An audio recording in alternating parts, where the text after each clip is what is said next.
I remember years ago, I was a guest on a CNN special about depression in Silicon Valley. After my appearance, I got a phone call from the head of HR for a very, very large software company. And she said, Jerry, we need your help because, and this is what shocked me, healthcare claims for depression and anxiety for the children of the employees had been up 35, 45%.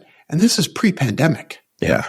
So one of the consequences of those with power not doing this kind of work is that children suffer. You're listening to The Human Upgrade with Dave Asprey.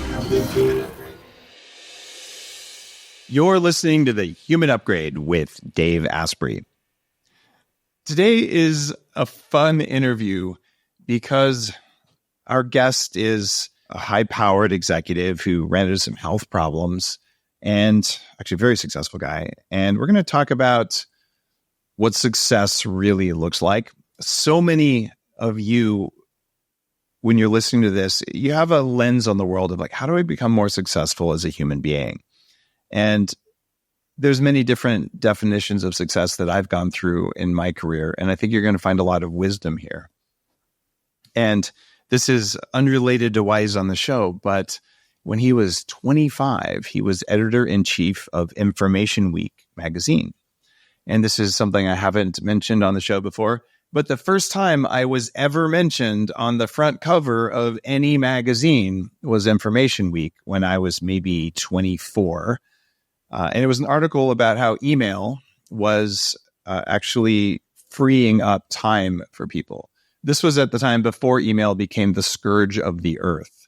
And it was funny. I'm like, oh, look at me. I'm at Information Week. I'd been in Entrepreneur magazine before that, but I wasn't on the cover. It was just my name on the cover. But at the time, I was like, look at me. I'm successful in my IT career.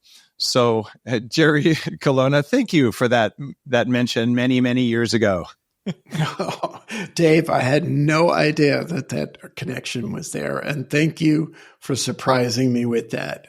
I would have been sorely disappointed if I heard that story on email. So thank you for sharing that just now. You've got it. You were also a founder of Flatiron Partners in New York, which was one of the biggest and most successful early stage investors. You're a partner at JP Morgan, private equity, and we'll say a big name VC kind of a guy. Good way to put it? Yeah, I was a mocker. That's a good Yiddish word. I was a bigwig. Nice. It's become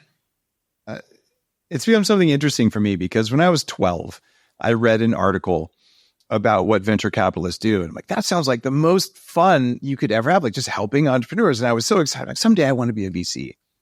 And years later, I had a job on Sand Hill Road working for a VC. And like, this actually kind of sucks. And then I started Bulletproof and I got schooled in what VCs really do, which isn't always aligned with partners or with the CEOs of portfolio companies. And so I've had this thing where I look at what you've done, and I've talked with VCs from the generation before me, and they're all enormously wealthy, but there's a wisdom that comes in from just seeing success and failure over and over and over. But most of them, by and large, are not happy people. They're kind of burned out people. I see a lot of broken marriages. By the way, I am also divorced, but we consciously uncoupled. And I would say it's not a broken marriage. It's a successful marriage that ended. And I also see a lot of alcohol, drug abuse. It's not always a happy place. And you seem like you've gone from what they used to call you the Yoda of Silicon Valley. You seem like you've made some kind of personal transition that's worth sharing with listeners because you're a Buddhist, a coach. You run the Reboot podcast, and you talk to high performance CEOs to help them not do the stuff that you and I have both done. And so that's why you're on the show today, and welcome. Well, thank you for that. And I'm still stuck on a 12-year-old reading an article about what VCs do. It was an Entrepreneur magazine. I wanted to be an entrepreneur since I was like 7. Like, I'm going to start a business someday. It's going to be a thing. And my friend's like, I want to be a baseball star. And I'm like, that's dumb. And I'm just a nerd, right? I was just going to say that was the word I was going to use. I feel kinship with your nerdy self because I was probably reading similar kinds of things. Not quite business, although I did dive deep in some strange business biographies. I was always fascinated by the individual, and to roll it all the way back when I was at Information Week, my first job was as a reporter.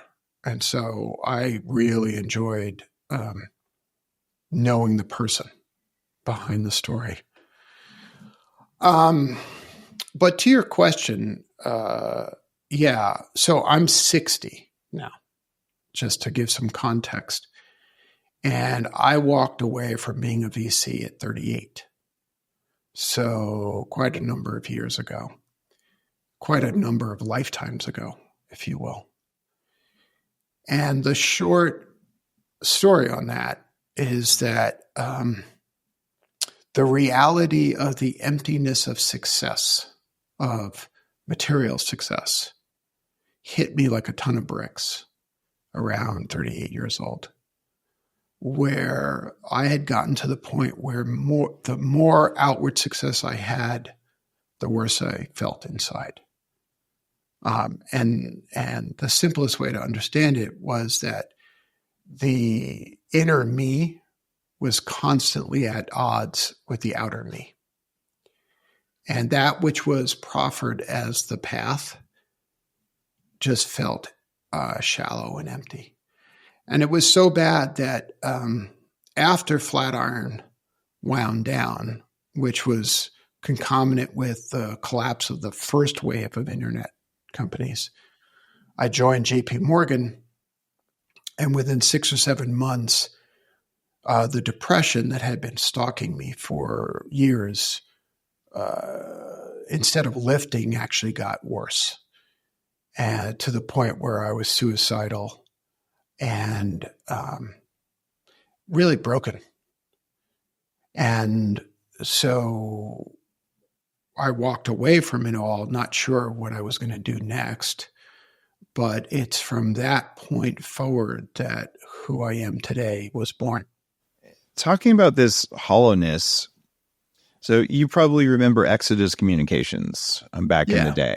This is a company that created the data center industry. And I was a co-founder of their professional services group. The part of the business that I helped to start grew to $100 million a quarter in revenue. And soon I was doing M&A, like the technology M&A. Like I would say, should we buy this or not based on the capabilities? So I rose very, very high up in the company. And I remember when I had $6 million in stock and I looked at a friend and said, I'll be happy when I have 10. And I had the same thing. I don't think I was depressed. I was just angry and probably anxious and wouldn't have recognized either. The anger I knew, but didn't know why. And the anxiety that's behind the anger and the fear that's behind that, I wouldn't have, I couldn't even conceive of that because why would you be afraid? You have all this money and you have a great job and you're changing the world by building all this cool tech. But there is that, what you describe as hollowness, where you're just not happy. Why does either economic or career success seem to almost more likely make unhappiness versus happiness? Well, we could just sort of pause and recognize the wisdom teachings that all of us have been exposed to for millennia, right?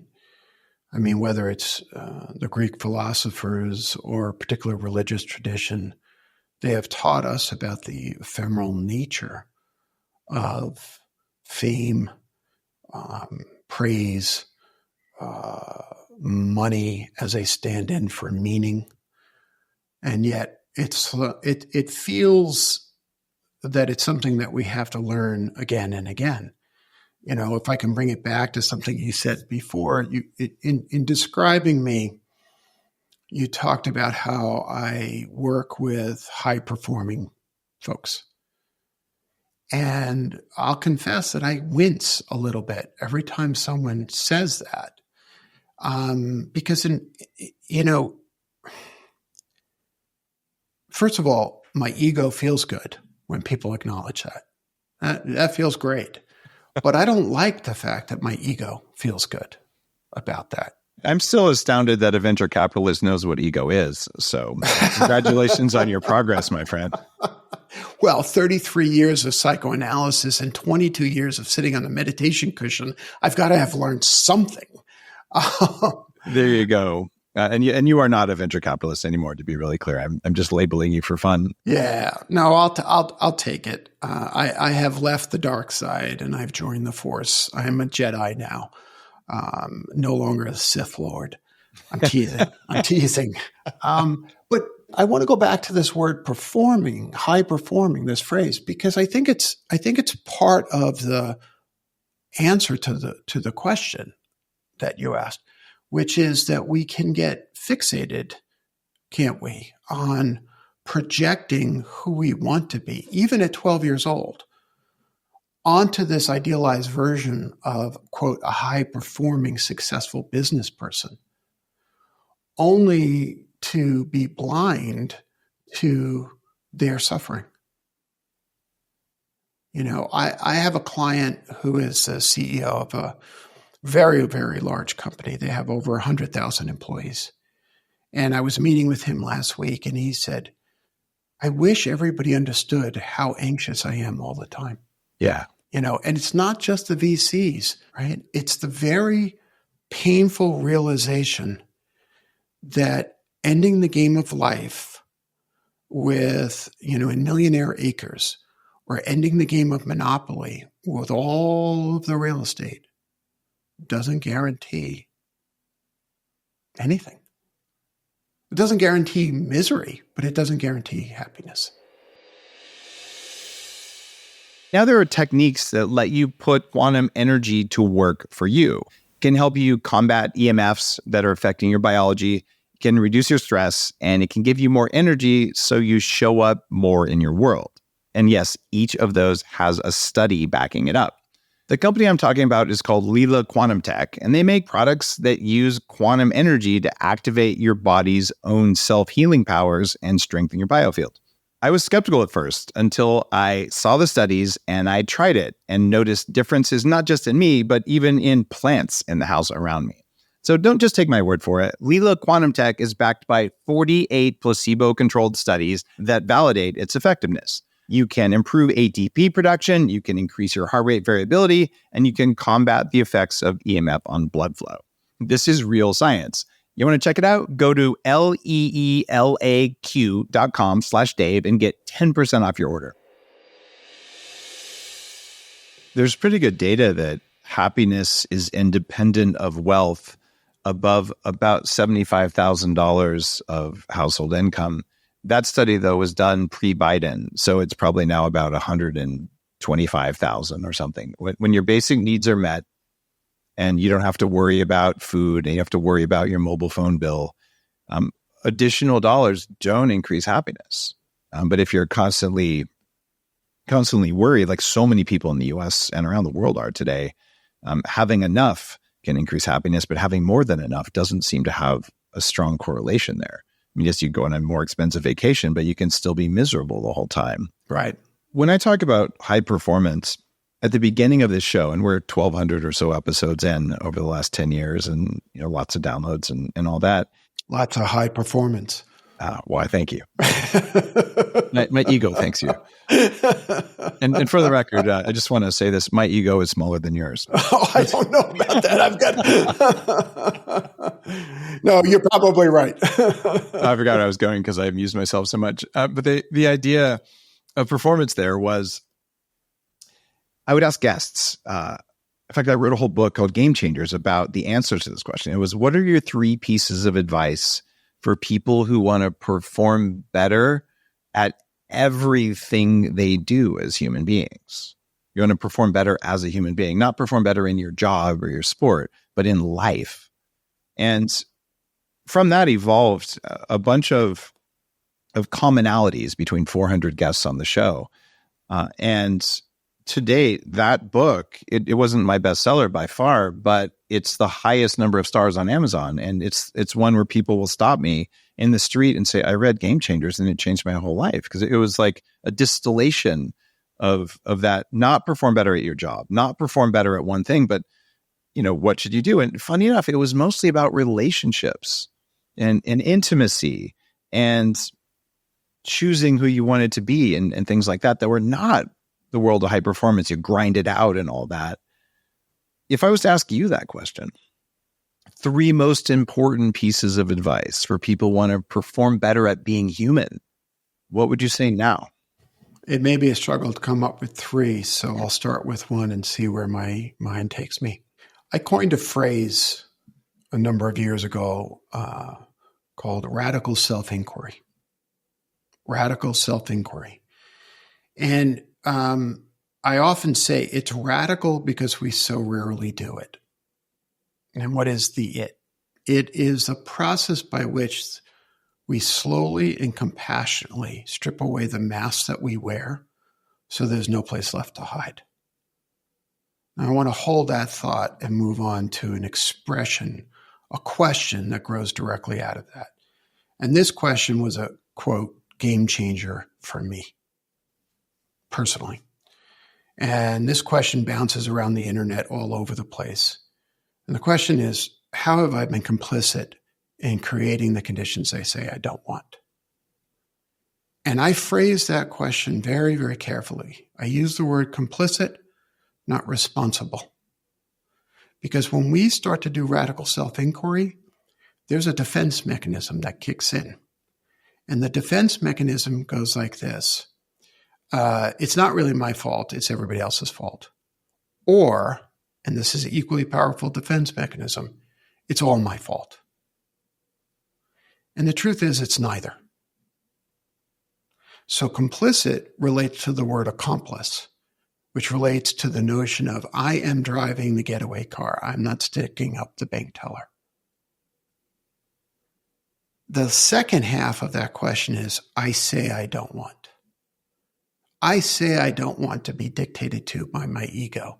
I say I don't want to listen constantly to my anxiety, which then might make me resentful and angry. And yet, doing so has served me in some ways. Now, why am I responding to your question this way? I have found that I can move away from suffering and more towards happiness on a more consistent basis when I am willing to look at myself a little bit with some love, with a lot of laughter, to say, how have I been complicit in creating the condition right now that I'm complaining about? So that I can then make conscious choices about how I want to live. That may not be 3, but I think that's the most important thing I would say. Why do you avoid saying it's your fault and therefore your responsibility, and you just say you're complicit? So it's a good question. The challenge with it's my fault is that it's going to set off a do loop. Remember do loops from our early computing days where Absolutely. The processor gets stuck. Fortran 101. Right. We get stuck in processing the same information again and again and again, which is, I'm a piece of shit. I'm terrible. And the truth is, you're not broken. You're just stuck. Right? So Daniel Pink writes about this well in his latest book, The Power of Regret. When we get stuck in this guilt-driven do loop, where the result is constantly that I'm insufficient, that I'm broken, we actually can't move forward. But when we substitute regret, or as I offered to Daniel in a conversation we had, the word remorse, which I think is a super powerful word. By understanding that, for example, let's say that as a child, we endeavor to be an entrepreneur because it's going to give us a sense that we're in control of our own life. And the root behind that may have been the fear that we got by watching our father or our mother not be in control of their own life. In my case, it was watching my father lose his job at 10 years old. And me making a deal with myself, I was never going to be dependent upon somebody else for my job. So that not understanding that that's actually what the driver is means that the choices I make remain stuck in my unconscious, stuck behind the mask. And the irony is the whole point of it was in order to feel safe was that so that I could feel that I was in charge. Well, it turns out I'm not in charge. My unconscious is in charge. That's why that notion of complicity is really, really important. I see why you take it in that direction. I've worked with about 1,500, we'll say highly successful people who've come through my neuroscience brain upgrade program. It's a 5 days using computers to guide your brain into the same state as an advanced Zen meditator. It also has a lot of deep inquiry, and universally, it doesn't matter how wealthy or successful you are. The process is based on a very specific gratitude and then forgiveness. It's actually very Buddhist in its structure. And I've never had anyone go through who didn't have work to do with their parents, because there's all sorts of things that you say, well, I know my parents did that. I vowed to never do it again. And it becomes really kind of scary. When I was 30, I was fortunate to learn this, but I thought I was free of all that. And I realized, wait, I either do exactly what my parents did or the exact opposite of what they did. But both of those are states of control. And you realize how many decisions that felt like the right thing to do were just ancient programming in your tissues before you even had a prefrontal cortex, and they're still driving. Dude, you're speaking my language.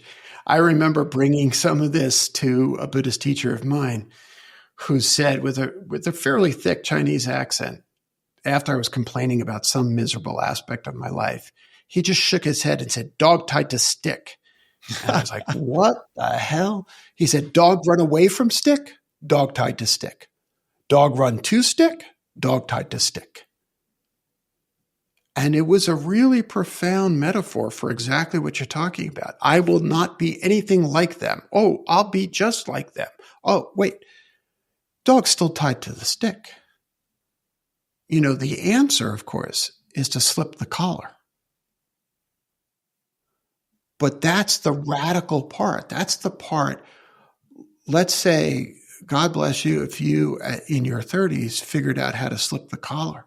It took me about 10 years, but I feel like I've slipped the collar at this point. Yeah. Yeah. I mean, it's the slipping of the collar that actually enables us to realize we've been collared all along. And to your point, sometimes we're living out I call them subroutines, that low-level programming that we don't even realize is operating, right? The subroutine is, I am nothing unless I make a lot of money. Or the subroutine is, if I pursue money, then I'm bad, right? I mean, there's all these sub-level programming going on. And, you know, for me, I recently wrote a new book called Reunion. And in Reunion, what I'm really trying to unpack is what are the subroutines we inherited from our ancestors? Ooh. Meaning our great-grandparents and our grandparents. Because the more we start to unpack those belief systems, like, you know, I had a client who just struggled to be able to relax and celebrate the wins in their company. Well, after unpacking it, we stumbled upon ancestors who had survived a genocide. Mm-hmm. It's common. It's incredibly common. I mean, as soon as I said it to you, it's like I could see your whole body resonate. It's like, oh, right. It's not often that you decide to permanently add something to your daily stack, but when I discovered Time Lies Mitop Pure, that's what I did. Here's why. Your cells produce energy every second of the day, even when you're asleep. About 90% of the nutrients you eat and the air you breathe ends up in your cells, where your mitochondria transform it into cellular energy. Mitochondria are super important in your quest to live longer and be healthier and more powerful because they perform many other critical functions in your body that you probably don't know about. Here's the thing, your mitochondria are under attack daily. They get damaged and they break down. And that's where Mitop Pure comes in. It is one of the most studied supplements on the market that has the power to restore damaged mitochondria. When you're young, your body recycles damaged mitochondria and your cells are loaded with energy. But as you age, the recycling process slows down, broken mitochondria build up, and your cellular energy levels go down. Mitop Pure actually clears out your damaged mitochondria and makes room for healthy new ones.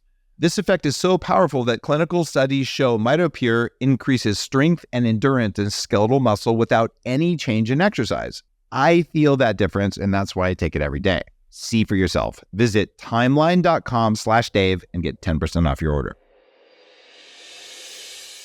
You have so much wisdom through the path you've gone down.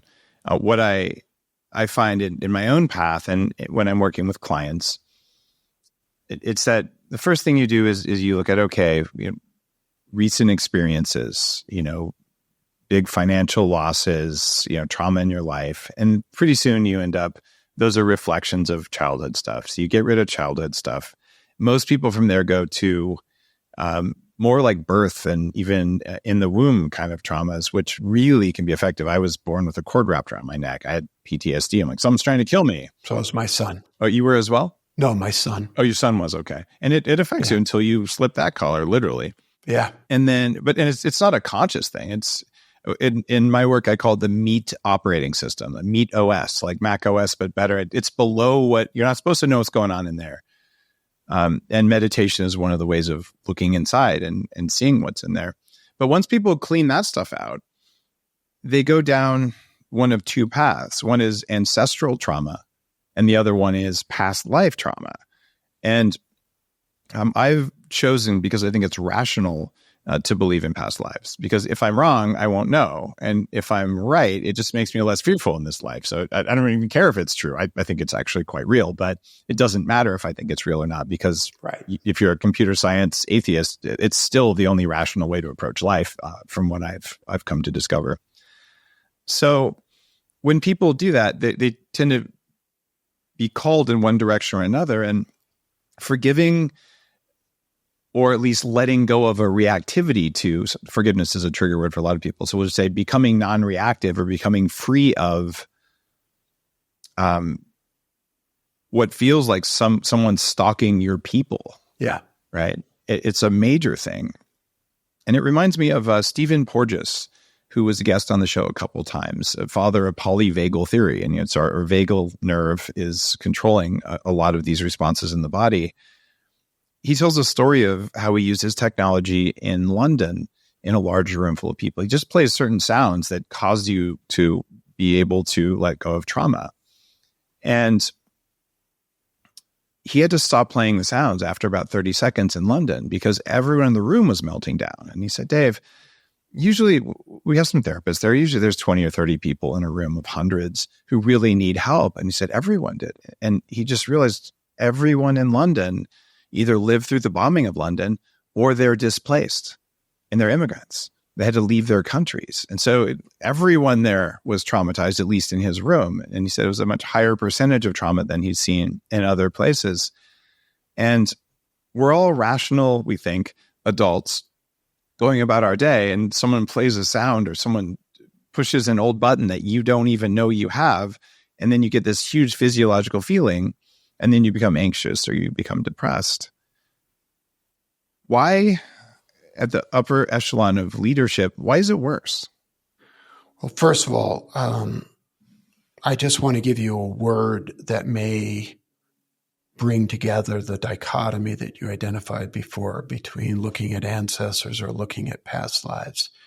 I think what we're really saying is the transpersonal matters.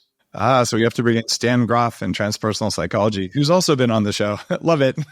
And Stephen's experience was speaking to that, because it was either direct experience or indirect experience, but that was in the room. To your question, I think the challenge and the reason that this shows up, and I'll give you the metaphor that comes from Plato, right? Man is trapped at the back of the cave, mistaking shadows on the wall for reality. We're chained back at the back of the cave with our face to the wall, thinking what we see is in fact what is going on. Why does this matter in leadership? Because we give folks who are unfinished, half-baked, enormous power. See, when business leaders or political leaders take that privileged position and have not done their work, they're not the only ones who suffer. Everyone around them suffer.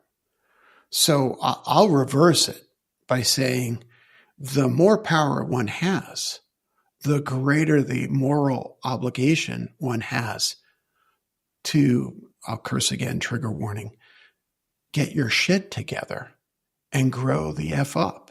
Uh-huh. Because, the subtitle of my first book, Reboot, is Leadership and the Art of Growing Up. And I liken the work that you are doing, the work that you encourage people to do, the work that you've clearly done and elevate, to the process of actually taking one's seat as a fully grown adult. Yeah. See, in that way, taking responsibility is very different. It doesn't produce guilt. It actually produces agency and authenticity. Uh-huh. So it's very, very important, because people are hurting. I'll share one more thing and then shut up. I remember years ago, I was a guest on a CNN special about depression in Silicon Valley. And after my appearance, I got a phone call from the head of HR for a very, very large software company. And she said, Jerry, we need your help because, and this is what shocked me, healthcare claims for depression and anxiety for the children of the employees had been up 35, 45%. And this is pre-pandemic. Yeah. So one of the consequences of those with power not doing this kind of work is that children suffer. And they didn't deserve this. We talk about this transpersonal trauma, this interpersonal, intergenerational experience. Here's a challenging question. When is the lineage of trauma going to be broken? It only gets broken when someone decides to break it. And then you don't give it to your kids, or at least you give as little as you're capable of giving. And then you recognize the mistakes you make and you do your best to fix those. At least that's as good as I can make it. And as a parent of a couple of teenagers, I'm exceptionally happy with them. And I do my best to not make the mistakes that I know my parents made and not to do the opposite. And I also recognize that I'm sure I made lots of mistakes. They were just ones I was blind to. But I also explain that to the kids, right? So maybe they don't take my word as the word of God, which is the way a small child sees their parents. You're infallible. And in fact, most kids have a sense of betrayal the first time they realize their parents are fallible. Because, well, how could you lie to me and tell me you were infallible? And we didn't tell the kids that. They just believed it. And so that's actually a core wound that some people really have to process.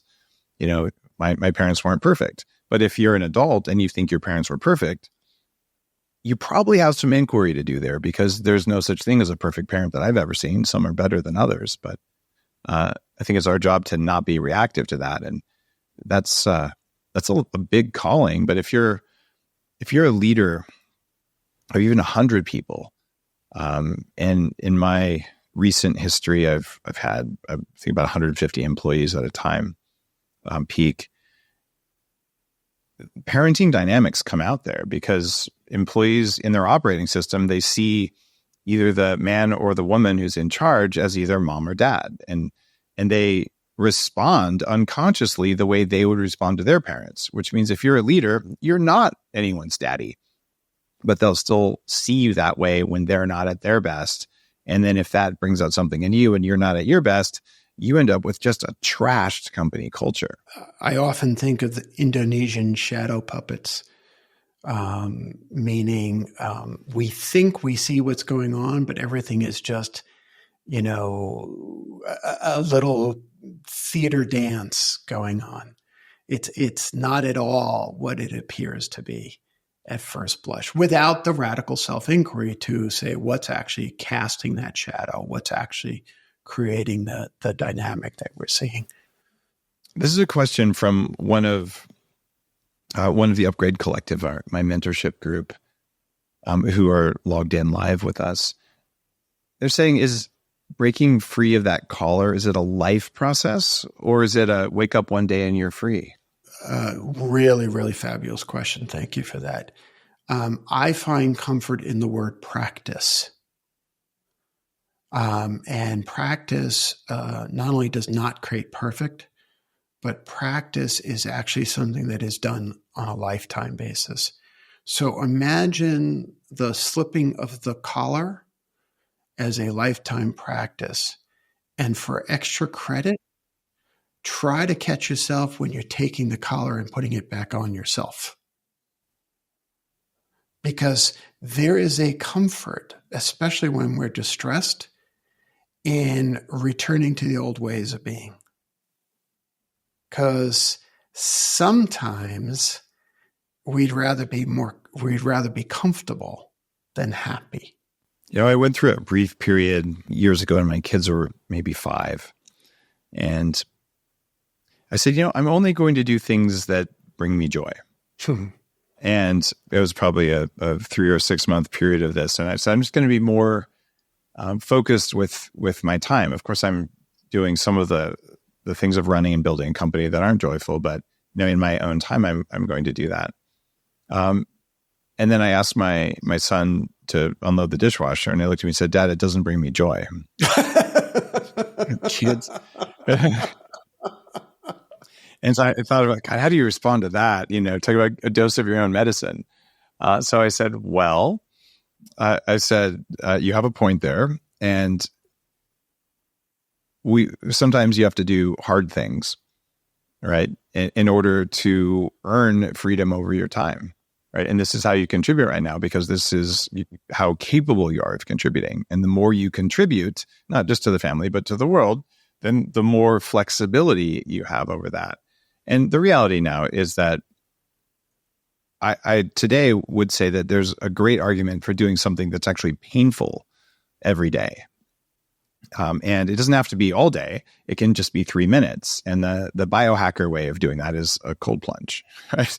Or if you're an old monk, you just whip yourself in the morning to remind yourself that your dopamine sensors will be more sensitive later that day. And there's all kinds of practices, or, go do an unpleasant workout or something. And there's merit in that. What's your take on deliberately being uncomfortable as a practice? I'm a little suspicious, because it feels a little bit like running away from the stick or running towards the stick. I'm not sure I get that. So one of my Buddhist teachers once said, at a wedding no less, pain is not punishment and pleasure is not reward. Pain is pain and pleasure is pleasure. Exactly. And the suspicion is that I think as a species, we can be in danger of projecting into adversity the way. The whole everything needs to be a struggle mindset.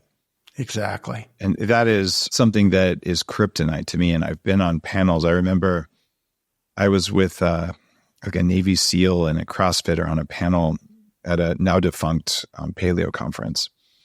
And someone said, well, what do you struggle with? And I said, I don't struggle. I said, I fail, but you can fail without struggle. Like, struggling is wasted effort, which was triggering for the Navy SEALs. Like, well, sometimes you just have to struggle through it. It's like, no, sometimes you push through it. Yes. But if you push without struggle, it's just less pain and less suffering. And either you succeed or you don't. And if you put every ounce of energy you have without struggle, you'll probably succeed better. And I think the audience agreed more with the Navy SEAL, kind of grind your way through it. And I look at the amount of willpower that I've applied on building, large companies and creating a movement and all these things. There's a hell of a lot of effort there. But if I'm struggling with something, I've got to figure out why I'm struggling versus doing to the extent of my ability. And it's almost always one of these old, I'd call them triggers, or what you're talking about here, the caller, or it's something I didn't see. And even at this point, I've spent 6 months of my life with electrodes on my head. And I've done all the medicine ceremonies and breath work and all this stuff. Doubtlessly, you've experimented in some of those domains, all the meditation, and I still miss some of them. And I would love to know from your place of wisdom, what's the most effective way to notice when you're putting the collar back on? Let's break that question into two. Okay. The first is, what is the most effective way to notice? Just pause right there. The one thing that I have learned more than anything else is the importance of noticing. Curiosity, non-judgment, inquiring deeply. I am feeling X. Why might I be feeling X? How does feeling X make me feel? To me, the big trifecta is loved, safe, and that I belong. And this is where it can get really perverse. When I feel distressed and anxious, I can feel safe because it's familiar, because it's what my childhood was like. And in that noticing, I can then start to choose. The second half of the question matters a little bit less than the first half of noticing. All of the freedom is in the noticing, right? So we're talking about doing hard things. There's a pleasure in applying one's energy to an accomplishment of a goal. There can be a pleasure in applying one's energy towards a goal, even if the goal isn't met. You've experienced that. Oh, yeah. The existence of pleasure or pain in the accomplishment of the goal is not about doing the hard thing or not doing the hard thing. It's about whether or not we've attached a sense of self-worth, our worthiness of love, safety, and belonging to that goal. So this is very Buddhist. It's the attachment that creates the pleasure and pain. It's not the effort. So that's why I get very suspicious about the Navy SEAL approach. Yeah, I don't ascribe to the struggling through it every day. I'm still a fan of the brief exposure to something painful, mostly because it teaches my operating system that even though it feels like I'm going to die if there's some pain, I'm not going to die. You can live. Right. Right. And so it's about being calm and accepting of that versus jumping out of the cold water and running away and, screaming or whatever. And it's gotten to the point where sometimes I'll do an Instagram live while I'm in freezing water. And people say, that water, you're cheating. That water is just room temperature. You're just pretending. It's like, I'm not just pretending. It's actually cold water, but I've taught my body, you're not going to die. It's okay to be uncomfortable. And there's some neurochemistry around dopamine sensitivity and things like that happen from it. And yes, you can over cold plunge, you can over fast, you can overdo any biohack or any non-biohack. But for me, that practice has been one around calming my nervous system when it's being reactionary. And maybe having a longer time frame than I would biologically. Your operating system is a real time thing, and your brain is knowing the future is coming. So being able to ask my nervous system and my meat to sit in a tub that's uncomfortable, knowing that it's worth it later. And then to not freak out. It's the lack of struggle that I'm cultivating, because I feel like it brings a lack of struggle to the rest of my life throughout the day. But I wouldn't want to struggle all day long, because there's no merit in that, right? And I like what you just did there, and it helped me understand both you and, say, a movement. You don't plunge because of the experience of plunging. You plunge for the satisfaction that comes afterwards. Yeah. For the health benefit. And the endorphins. I mean, let's face it, they don't feel bad either. Okay. But initially, you're not going to feel the endorphins until a few seconds later. It's terrible when you get in cold water. No one likes that. Right. So what I see you doing is staying mindful of the objective. And that enables you to withstand that which is difficult. Very well put. And that feels like a philosophy. Be mindful of the objective so that you can withstand what is difficult, rather than romanticizing what is difficult. Ooh, what a great way of putting it. Yeah, romanticizing pain isn't a good thing. Being able to experience pain without losing your mind is a very useful skill as a human. If we go back to your Instagram Live example, there might be somebody who is watching you, Dave, and saying, what's wrong with me that I can't do what he's doing? And I want to say to that person, there's nothing wrong with you. Stay close to the objective. Stay aware of why you're drawn to this. And even if you hop in the plunge bath and hop right out because you can't bear it, it's not as if there's something wrong with you. It's just that's where you are in this moment, which is why practice is as important as anything, as accomplishment. It's the practice. And it's the reason meditation's a practice, or breath work is a practice versus a trophy. Right, exactly. Okay. Why did you call your new book Reunion? Okay. Trigger warning again. I'm going to read a poem. Love it. This is from Bell Hooks. She wrote, "When angels speak of love, they tell us all is union and reunion. When angels speak of love, they tell us all is union and reunion. Dying, reborn again, there is no separation, no end to paradise." Dave, I worry about the state of the world. I worry about the way we are tearing each other apart. Yeah. I worry about the world that my children and grandchildren and your children and grandchildren will inherit, where it has seemed to come to be normal that a child is murdered for ideology.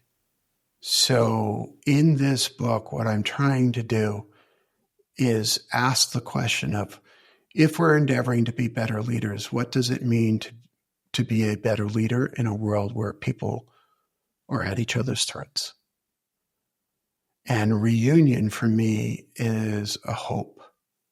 It's not Pollyanna. I know that separation has been a part of us, and tribalism has been a part of the species forever. But my hope is that we can get to a place where we can hear angels speak of love, because I don't know any other way through the pain and suffering. You know, we're speaking in April, and when I started the book, I did not envision what is going on in the Middle East right now. And here we are. When did you first hear angels speak of love personally? Dave, I've done dozens of interviews. And that is the best question anybody has ever asked me. Oh, thank you. Thank you for that. We were talking about the transpersonal experience before. And in the book, I tell the story of my father discovering on his wedding day that the mother he had grown up with was in fact not his mother. On his wedding day? On his wedding. She stood at the back of the church screaming, "You're not my son." She was so mad so angry that he was marrying my mother. And he never spoke of what it felt like to discover that for the first 18 months of his life, he was raised by someone else. While I was writing that book, there's a 185-year-old cottonwood on the farm that I call home. And I spent a lot of time meditating under the cottonwood. And there was this one moment where my father, who has been dead 31 years now, came to me. And I'm going to cry. And I felt his head on my shoulder. And I felt for the first time as I was delving into this, his gratitude for me endeavoring to understand his depression, his alcoholism. So when you ask me, that felt like a moment when angels were speaking of love to me.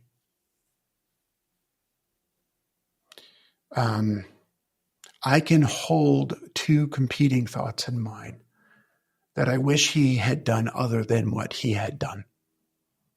And I understand why he did what he did. It sounds like compassion is what you developed at that point. Yeah, probably for the hardest person that I could develop compassion for.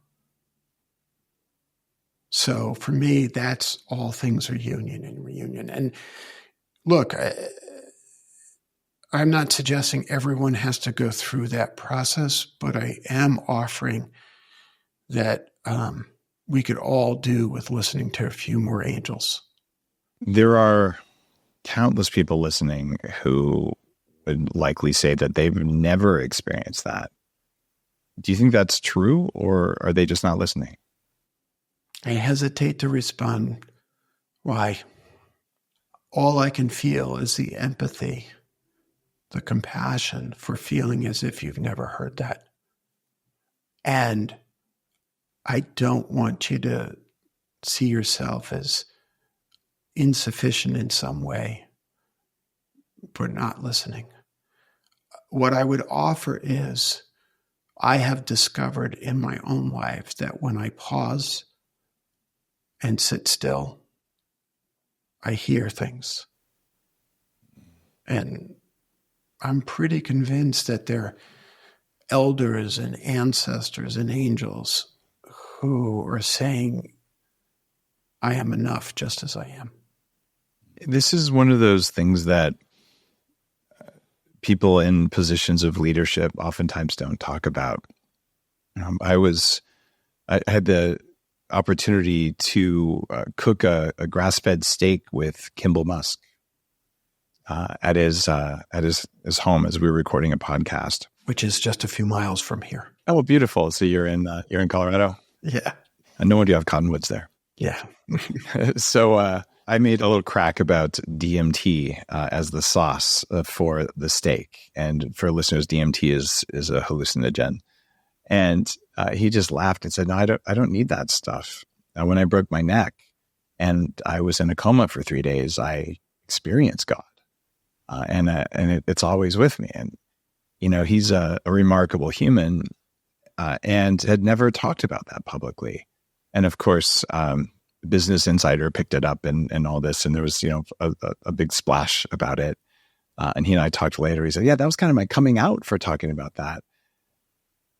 When I talk privately with leaders, and I run a leadership mentorship mastermind thing with Naveen Jain and Vishen Lakhiani,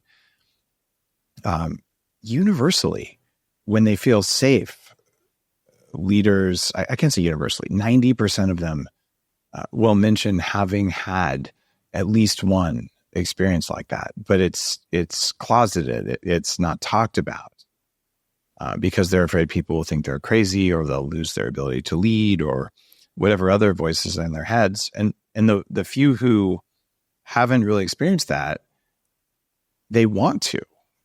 And one story might be, well, it's because I'm not enough or I'm not worthy. But to me, it feels like you just haven't learned how to do it yet. You learn how to ride a bike at some point. Until then, it's not because you weren't good enough to ride a bike. It's that you just haven't learned. It feels like this is a skill. Is it a skill? Let me see if I understand your question. Is it a skill to be able to speak of? No, to be able to feel it. You said when you calm your mind, when you're at peace and you're quiet, you can hear this. It feels like people who've never had a transcendent experience, it's not that they can't, it's that they don't know how, right? They haven't learned. It's like learning to read. I think you're right that it's a skill. And I think that so much about our culture socializes us away from that. Yeah. Not only do we romanticize pain, we over-index on external metrics of success to such a point that the ability to, what did Blaise Pascal say? All of man's suffering stems from his inability to sit alone in a room.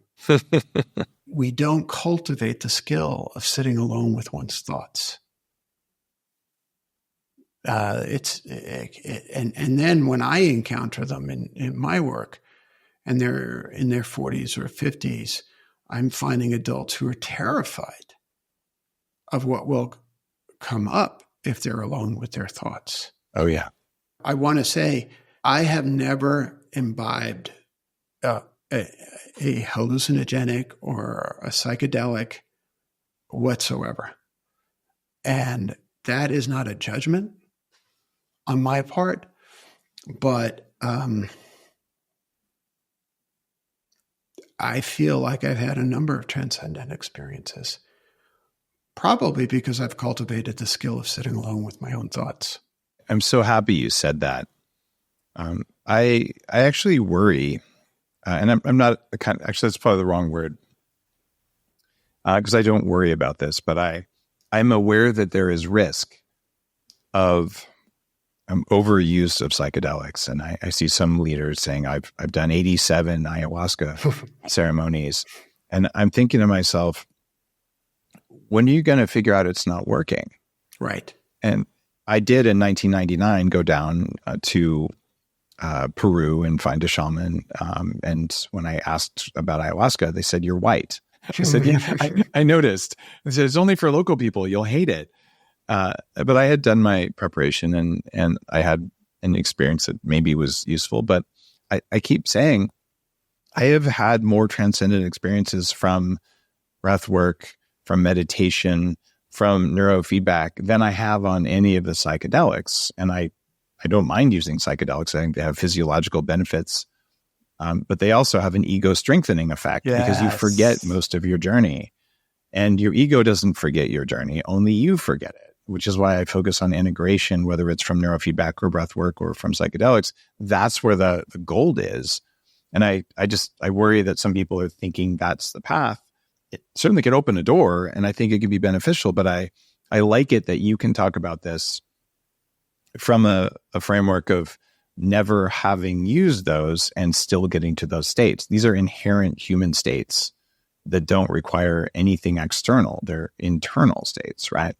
In my Buddhist lineage, there's a lot of discussion about what's called spiritual bypassing, which is using spirituality as a way to bypass the experience of being human.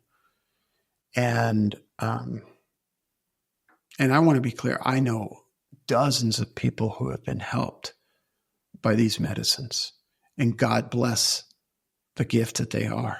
Uh-huh. And if you're bypassing regardless of what you're using to bypass. Bypassing is the problem. Dealing with is the solution. Sitting with is the path. It feels like boredom is a really big teacher. And so many kids don't experience boredom because you can always pick up your phone and all of that. And I did my best as a as a father to make my kids be bored some of the time? I laughed because one of my teachers used to make a distinction between what he called hot boredom and cold boredom. Oh, I don't know about this. Yeah. So hot boredom is that unbearable feeling you're standing online at the post office or the DMV and God, I left my phone in the car and what am I going to think about? And cold boredom is the exact same experience of nothing and being okay with it. It's the difference between sitting in a cold plunge and struggling versus not struggling. Exactly. So if you can be bored and not struggle, it's a different experience than if you're fighting against boredom. And I teach when people are doing neurofeedback, I teach that boredom is a manifestation of the ego. Yeah. The same as, yelling at people and all the other negative things. Yeah. Boredom is a feeling that people recognize, and something that I had to go through, and possibly because I had Asperger's syndrome before I fixed my nervous system and rewired a bunch of stuff. I didn't have the right words for a lot of emotional states. I truly didn't know how to recognize fear. And it was a very wise teacher in her 80s, Barbara Findeisen, who has since passed. And she sat with me when I was really experiencing some things during a personal development retreat. And she finally said, well, do you have any feelings? And yeah, I'm pissed off. Why am I doing this stupid thing? And she said, no, there's got to be other feelings. I said, there aren't. And so she asked about, well, do you have any feelings in your body? I said, yeah, there's something in my stomach. And she's like, yeah, that's fear. And I remember saying, well, there's nothing for me to be afraid of, therefore it's not fear. And she looked at me and she laughed and she said, fear is an emotion. It doesn't have to be rational. And I realized there's probably 100 different words in the English language or more to describe emotional states, and that I had a very poor mapping of those to what was going on in my operating system. How well do the people you work with actually know what feelings they're having? Before or after I've started working with them? Just kidding. Here we go there. Before. It varies. It does. Okay. Yeah. Some folks are like you were in the pre-wired state. For some of the subroutines that they grew up with might have been that one set of feelings was acceptable, but another set of feelings weren't. So, for example, I grew up with the feeling that anxiety is better than anger. So every time I experienced injustice, my mind would supply me with stories about why I should feel anxious. Others, a lot of folks, it's the opposite. Anger is acceptable, but fear and anxiety are not. And a lot of times, anger was used as the only acceptable means of expression. Not only are there hundreds of words for feeling states in the English language, there are thousands of nuanced feeling states.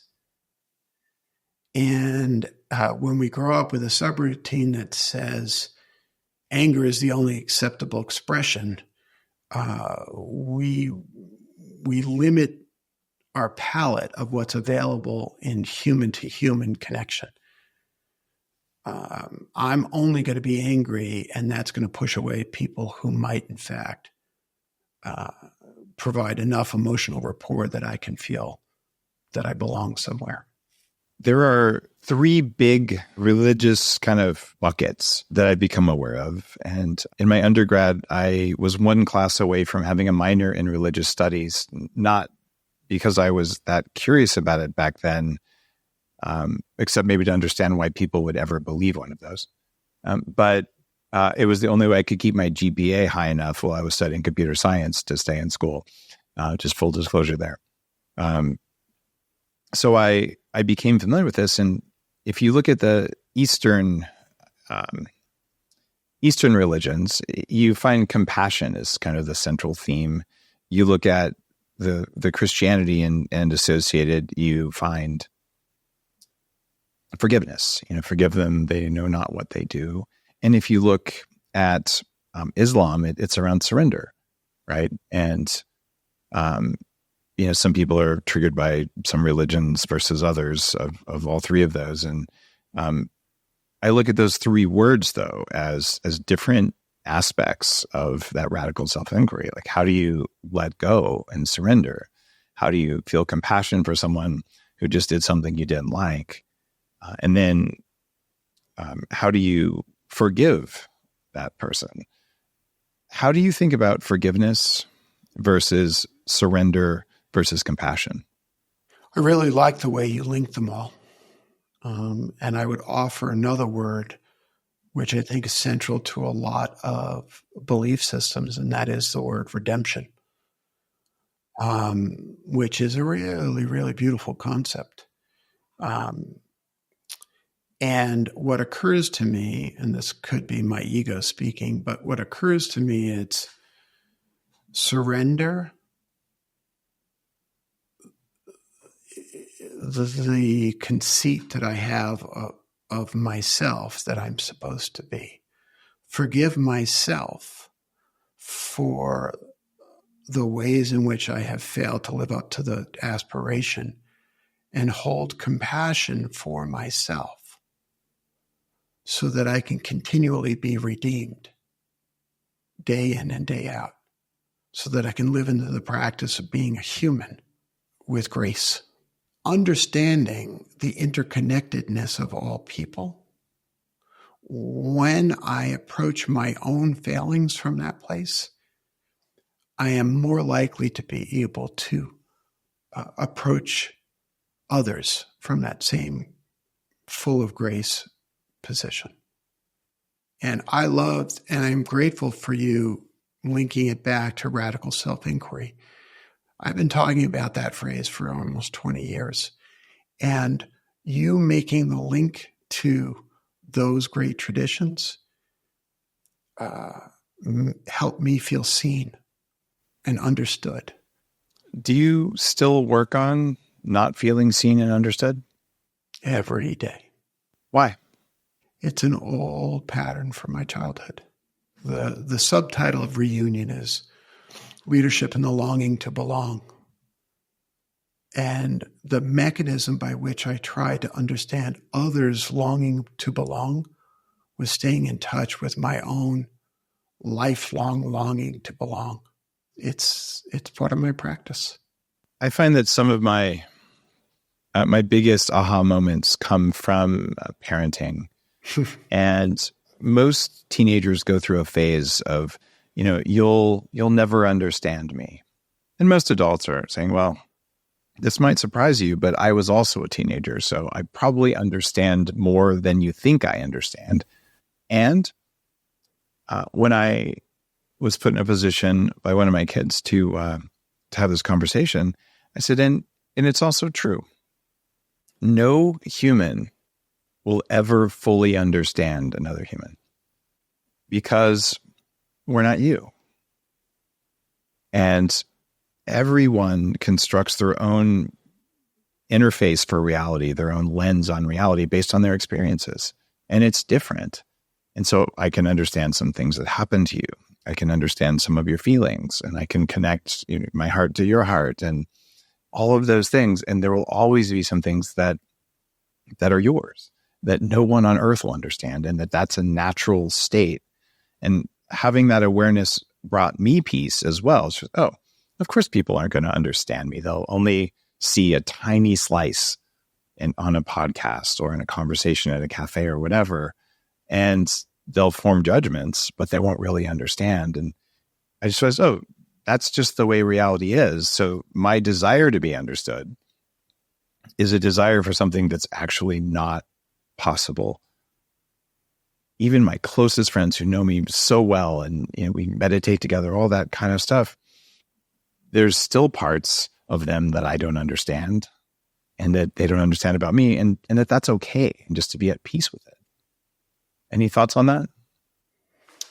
Well, first of all, I agree with what you're saying. I often use the phrase "seeing the world through another's eyes."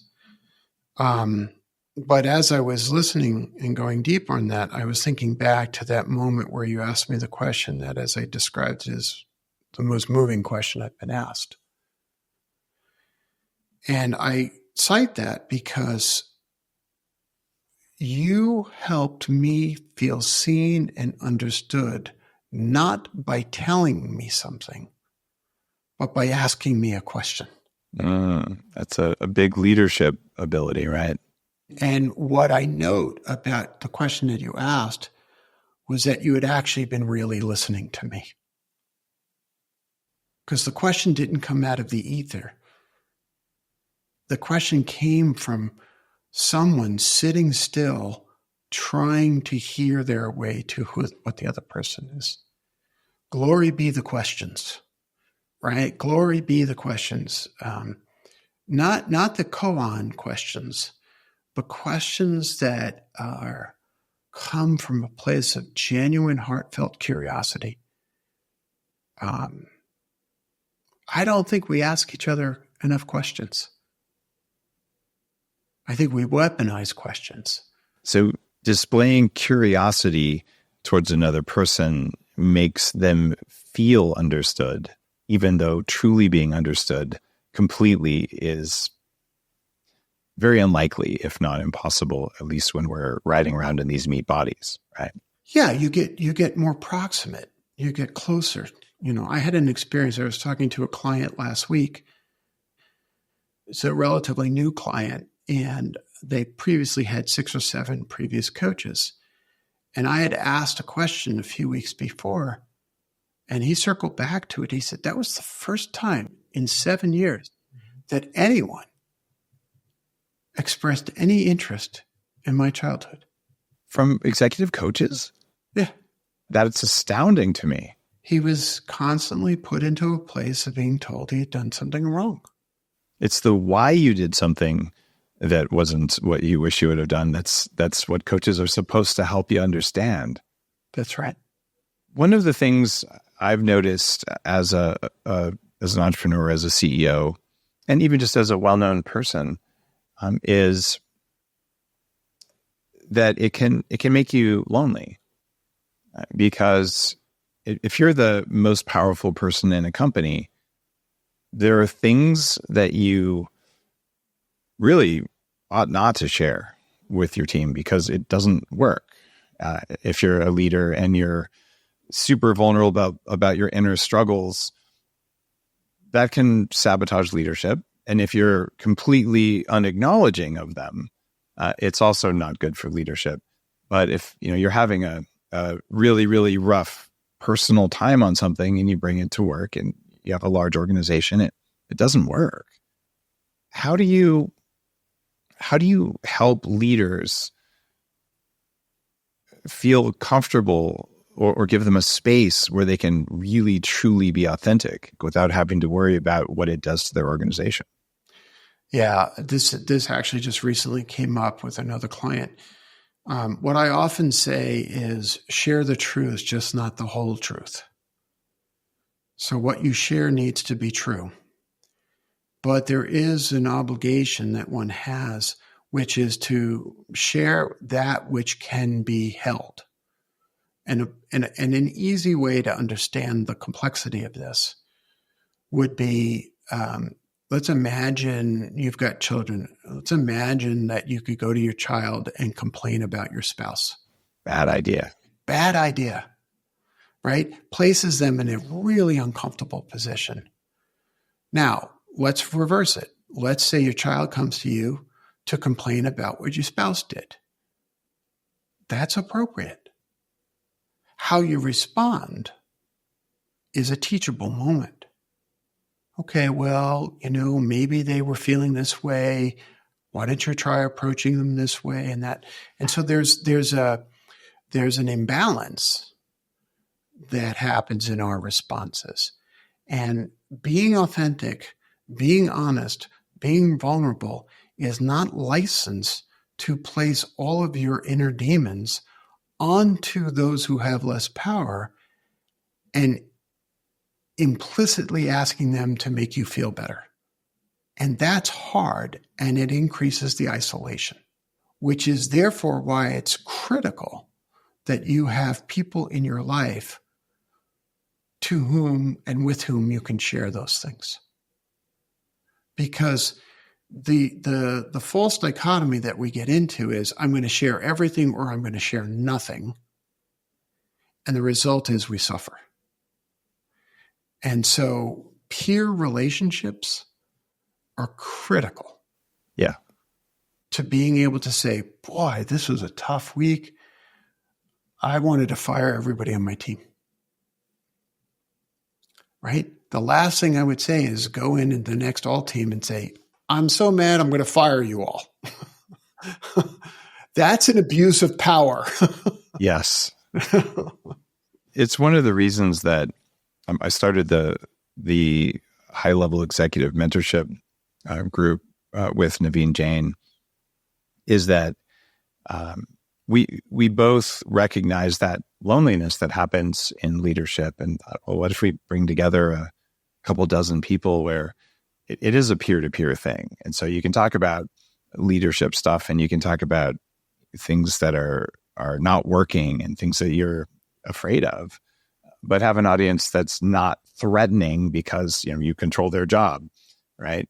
And it's something that I under-indexed on as I was growing Bulletproof, was spending time with other entrepreneurs, even in different industries, who just could understand my problems. Because the reality is that if you're a leader and you come home and you share your challenges with your neighbors, it's likely to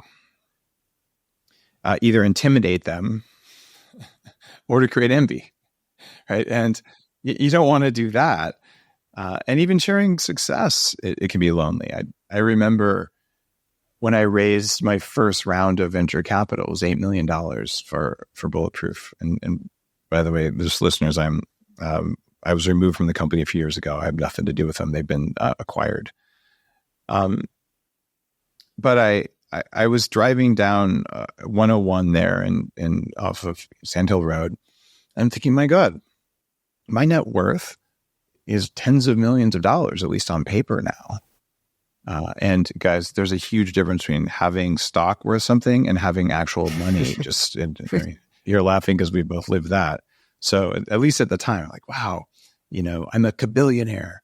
And, am I going to call my parents? No, I caught the little Austin Powers. Yeah, you did catch that. All right, nice.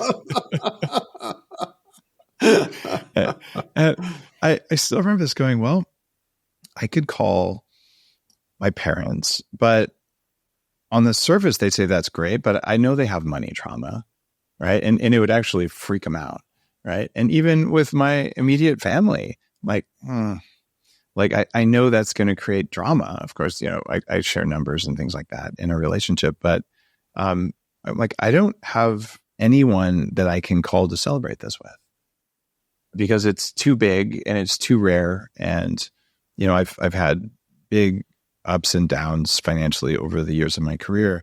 And neither one of those felt like it was particularly safe to share with people who hadn't had similar ups and downs. Right. And so over time, I learned that I needed to spend time with other leaders. And maybe that's that sense of belonging you're talking about. But just to have a forum to talk about stuff that isn't on the normal menu for most of us. Well, first of all, I'm sorry that you always didn't have that. I wish you did. Thank you. I think a lot of entrepreneurs and some very, very successful executives, I think we all deal with that because it's a rare thing, right? And likewise, you're a Buddhist master. I don't know if you call yourself a master, but an advanced Buddhist. And if you were to, walk down the street with an advanced Buddhist inquiry problem and talk about it with, the person who, makes your coffee, it just wouldn't connect. Right. And then it'd be, well, who does he think he is? You kind of get that vibe. So at a certain point, you build a community where you belong. And it feels like we've got a breaking down of communities at all levels of society where people have fewer friends, they have fewer confidants. Is there a cure for that feeling of community? let's widen the aperture or change the aperture a little bit and go back to what we were saying before about practice. The practice of joining a YPO group, the practice of joining an EO group, the practice of joining a human upgrade mastermind group, the practice of being and creating your own community is never one and done. It is an ongoing practice of creating community. And so there was a moment where I was feeling what the journey was like for you. And my first impulse was to just say, I'm sorry that you had that experience. And it kind of threw you. I don't think you expected me to say that. And I felt closer to you by saying that. And so for a brief moment in time, there was a little flicker of community that existed between the two of us. Because even though the specifics of your story are different than the specifics of my story, the similarities are strong enough that I could feel what you were feeling. And I could say the thing that wasn't about me. Maybe it was. But really, it was a bridge. It was a hand. So I think that this is something that we can all, just like we were socialized as children in certain ways to perceive success in a certain way, we can alter the programming. We can once we expose the subroutine, then we can rewrite the subroutine. And if we insert code that calls out empathy, then we can create community in the back of a cab or standing at a coffee shop, talking to the barista. And sure, they may not understand the challenge of being worth $1 billion on paper only to have it wiped away in a month or something. I've experienced that too. Right. But they don't need to understand the specifics in order to feel connection. You find the thing that is the connecting point and build community from that connection. It's about making the connection. Okay. I like that. People sometimes ask, Dave, how can I build more empathy? And sometimes the people asking it almost have an excess of empathy. Like they feel everyone else's pain all the time. And I've come to look at empathy as much better than not having empathy, but having uncontrolled empathy as having a dark side. What do you think about excess empathy? Is it a thing? Well, Kim Scott has a great phrase and a great construct in Radical Candor in which she talks about ruinous empathy. And I'm not sure that that is ultimately empathy. Empathy starts with understanding oneself. And so I don't think it's possible. It properly worked with, I don't think it's possible to have too much empathy. I think when empathy crosses a line into fixing, empathy is in service to me making myself feel better. That's actually not empathy. Empathy is to endeavor to see life through the eyes of another person. And we use our ability to stay connected first empathetically to ourselves to be able to stand there. What a beautiful explanation. I love that nuance, and that's one I haven't heard before, so thank you. You're welcome. I teach a structured forgiveness practice through the lens of neuroscience and sometimes breath work. And people can forgive, a bully. They can forgive a parent for doing something they didn't like. But a lot of people get stuck on forgiving themselves. Yeah, right. How does one go about forgiving yourself?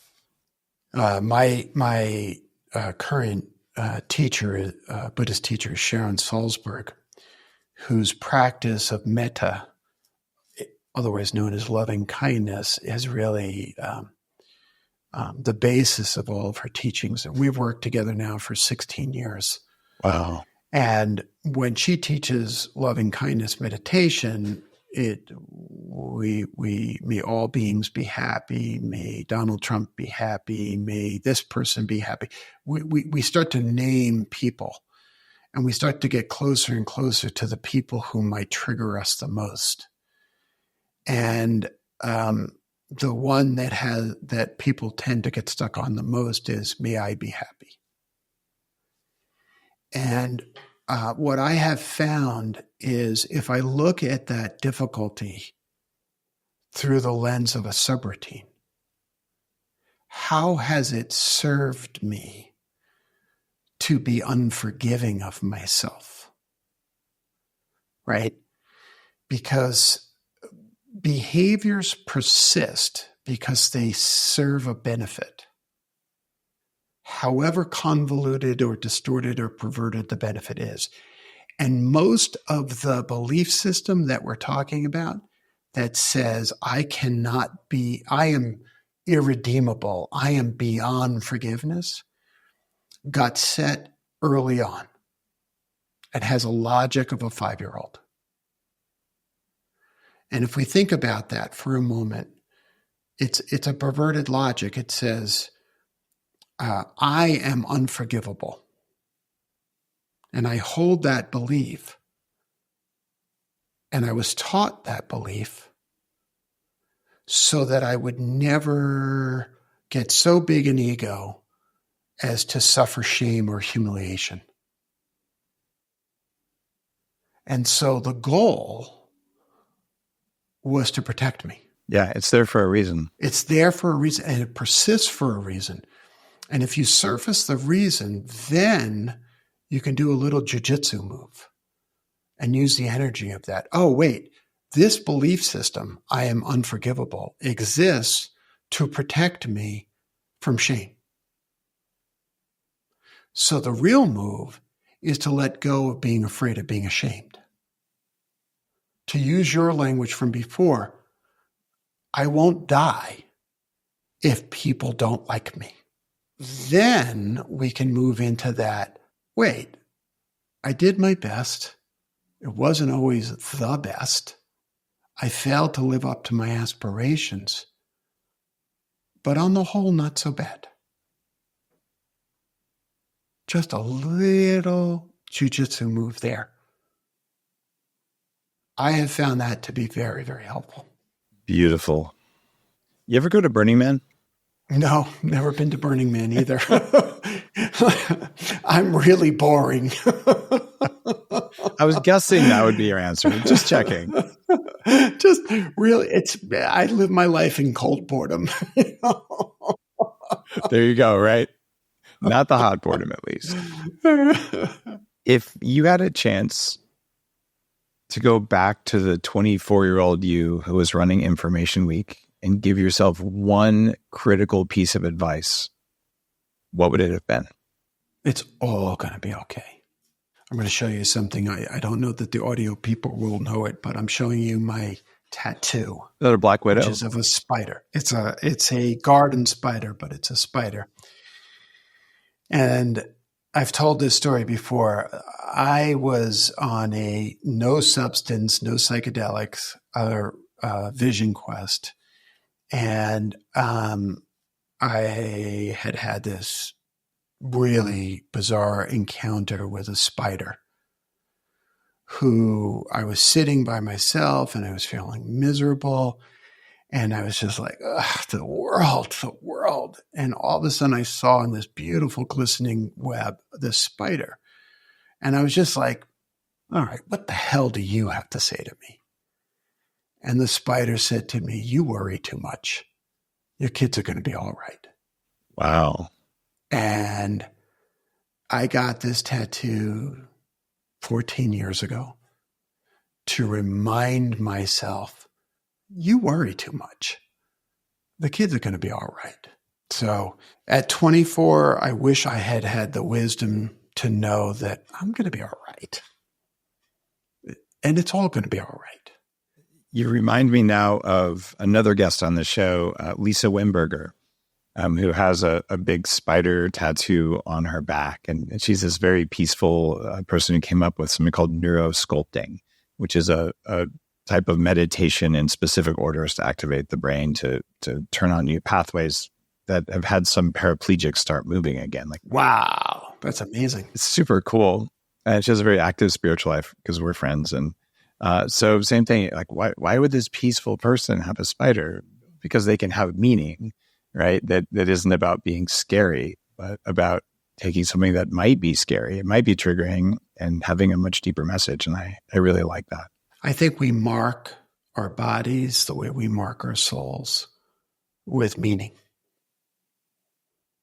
And we are meaning-making machines.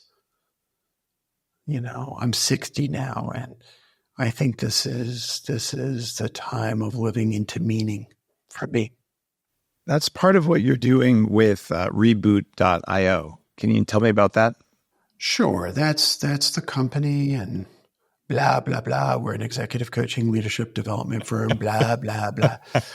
But really, that's my marketing language. Really, we're very interested in this better human experience in the ways we've just been talking about, with the goal of really reducing the ways in which those who hold power can create difficult circumstances for those that they work with. That happens to be the realm where I'm called to work.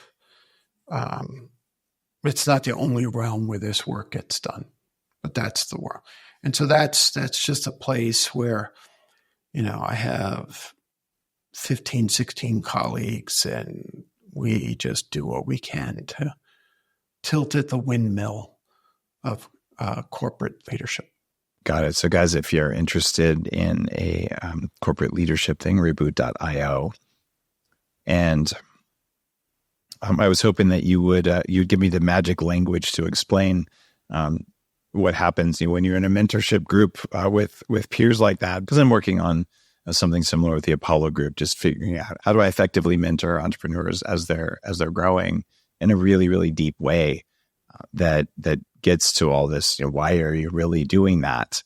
You know, why do you see the world this way? And it's always the stuff we just talked about. It's old programming in the operating system. That's right. Something else that's in our operating system is expectation of programmed death. And I received a lot of notoriety a few years ago because I wrote a very well-researched book on longevity.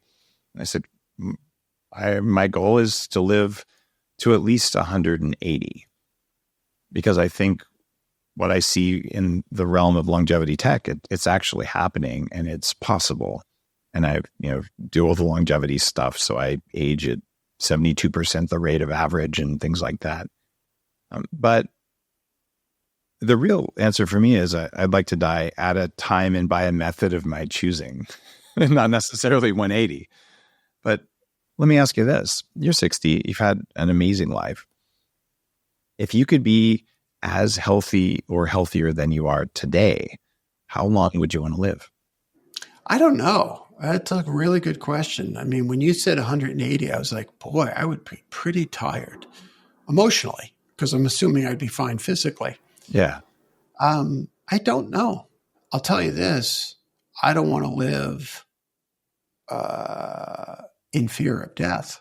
No, that's not what it's about at all. It's if you're curious and of service and capable and have high energy, but now you have wisdom, like, man, maybe we could really fix some stuff. I like that view of being of service. I will share that I was always attracted to the Dylan Thomas poem, "Do not go gentle into that night. Rage, rage against the dying of the light." But the God's honest truth is, I don't know, Dave. I don't know my answer to that question. I'll have to come back on and give you an answer. How's that? You are more than welcome to come back on. I'm I'm laughing because the opening quote in my longevity book was the Dylan Thomas poem. So you must have downloaded that one from the ether. That's right. That's right. The Upgrade Collective says, absolutely. Please have him back on. So let's. Oh, thank you, everybody. Let's do a second episode in a few months, and I'll percolate on what I've learned, and you can percolate on that. How long do you want to live if you don't age the way that you think you will? And it's an interesting mental question, because I think we actually are right at the edge of having a choice there. And I just feel like if I'm going to be around that long, I better learn how to be peaceful. Right? Otherwise, Amen. I'm not going to want to live that long, right? Amen. That's right. Well, what a fantastic and fun conversation.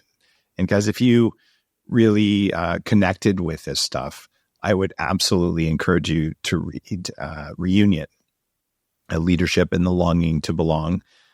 I do some podcasts on, cancer and cell biology and mitochondrial function and, the benefits of heat and cold and all the biohacking stuff. I will tell you, though, if you turn up the energy in your body so your cells work the way that they're supposed to, the stuff we talked about, the operating system in the body, these hidden things, when you're running at full power, you have the power to change those things more easily, maybe. But if you're running at full power and you don't make the decision to change those things, you'll just be a more powerful asshole. And no one wants to create those. So that's why biohacking includes this harder personal development stuff via any technology, any pathway, any belief system you want. It's just, this has to be a part of your biohacking stack, because no one wants powerful people who are unconscious. What we want is conscious people who are powerful. And you are, because you listen to the show and because you're curious about stuff like this, if you're still listening, you're probably one of those people on the path. And I appreciate you for listening. Thank you. You're listening to The Human Upgrade with Dave Asprey.